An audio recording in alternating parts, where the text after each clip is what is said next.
As for the rest of you, dear brothers and sisters, never get tired of doing good.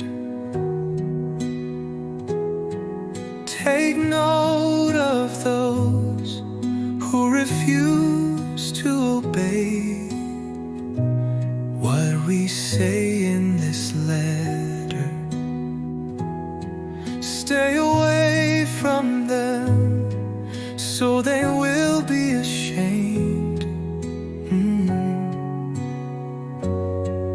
Don't think of them as enemies,